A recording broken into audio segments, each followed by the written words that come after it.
ನಾನು ಯಾವ ಟರ್ನ್ ಹೇಳ್ತೀನೋ ನೀವು ಹಂಗೆ ಹೇಳ್ಬೇಕು. ತೋಳ ತೋಳ ಬಂತು, ತೋಳ ಸಾಂಗ್ ಬಂದಿದೆ. ರೈಮ್ಸ್. ಅಮ್ಮ ಮಗನಿಗೆ ಹೇಳ್ತಾ ಹೋಗ್ತಾಳೆ. ಏನು ಅಂದ್ರೆ, ಮಗ ಏನು ಹೆಲ್ಪ್ ಮಾಡಲ್ಲ ಅಮ್ಮನಿಗೆ, ಬರೀ ತಿನ್ನೋದು ಆಟ ಆಡೋದು ಅಷ್ಟೇ. ಆದ್ರೆ ಅವ್ರಮ್ಮ ಒಂದೊಂದು ಕೆಲಸ ಹೇಳಿದ್ರು ಏನಾದ್ರು ಒಂದು ನೆಪ ಹೇಳ್ತಾನೆ, ಆಗಲ್ಲಮ್ಮ ಹಂಗಮ್ಮ ಹಿಂಗಮ್ಮ ಅಂತ. ಯಾವಾಗ ಅವಳು ಊಟ ಕರಿದ್ರು ಅವಾಗ ಮಾತ್ರ ಓಡ್ ಬರ್ತಾನೆ ಮಗ. ಆ ರೈಮ್ಸ್. ಓಕೆ, ನಾನು ಹೇಳ್ತೀನಿ, ನೀವು ರಿಪೀಟ್ ಮಾಡಿ ಹೇಳಿ. ತೋಟಕ್ಕೆ ಹೋಗೋ ತಿಮ್ಮ, ತೋಟಕ್ಕೆ ಹೋಗೋ ತಿಮ್ಮ, ತೋಳ ಬಂದಿತಮ್ಮ, ತೋಳ ಬಂದಿತಮ್ಮ.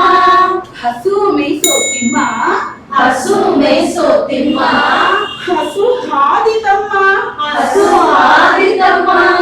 ಒಳ್ಳೆ ಉಳಿಸೋ ತಿಮ್ಮ, ಒಳ್ಳೆ ಉಳಿಸೋ ತಿಮ್ಮ, ಕೈ ಸುಟ್ಟಿತಮ್ಮ, ಕೈ ಸುಟ್ಟಿತಮ್ಮ.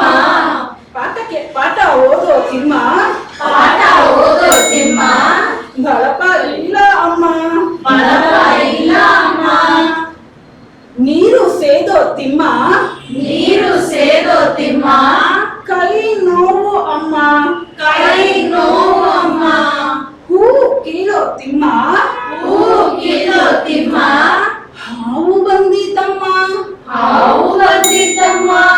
ಊಟಕ್ಕೆ ಬಾರೋ ತಿಮ್ಮ, ಊಟಕ್ಕೆ ಬಾರೋ ತಿಮ್ಮ, ಓಡಿ ಬಂದೆ ನಮ್ಮ. ಓಡಿ ಬಂದೆ ನಮ್ಮ. ಅವ್ನು ಏನ್ ಕೆಲಸ ಮಾಡಲ್ಲ ಅಂತಾನೆ, ಏನು ಬೇಡ, ಯಾವಾಗ ಸುಮ್ಮನೆ ಕುತ್ಕೋತೀನಿ, ಇಲ್ಲ ಬರೀ ಆಟ ಆಡ್ತೀನಿ ಅಂತಾನೆ. ಯಾವಾಗ ಅವರಮ್ಮ ಊಟಕ್ಕೆ ಕರಿತಾರೋ ಆವಾಗ ಮತ್ತೆ ಅವನು ಓಡ್ ಬರ್ತಾನೆ. ನೀವು ಹಾಗೆ ಮಾಡ್ತೀರಾ? ಇವತ್ತಿನ ನೀವೇನ್ ಮಾಡ್ಬೇಕು, ನಿಮ್ಮ ಅಮ್ಮನಿಗೆ ನಿಮ್ಮಮ್ಮ ಏನ್ ಕೆಲಸ ಅಂದ್ರೆ ನೀವು ಮಾಡ್ತೀನಿ ಅನ್ಬೇಕು. ಆಗಲ್ಲಮ್ಮ, ಕೈ ನೋವಮ್ಮ, ಕಾಲು ನೋವಮ್ಮ ಅಂತೆಲ್ಲ ಕತೆ ಹೇಳ್ಬಾರ್ದು. ಮಾಡ್ತೀರಲ್ಲ? ನಾಳೆಲ್ಲ ನಿಮ್ಮ ಅಮ್ಮನ ಕೇಳ್ತೀನಿ, ನೀವೆಲ್ಲ ಹೆಲ್ಪ್ ಮಾಡ್ತಾ ಇದ್ರ ಇರು ಅಂತ. ನೀವ್ ಯಾರು ಹೆಲ್ಪ್ ಮಾಡಿಲ್ಲ, ನಾಳೆ ನಿಮ್ಮ ಮನೆಗೆ ಕಳ್ಸಿ.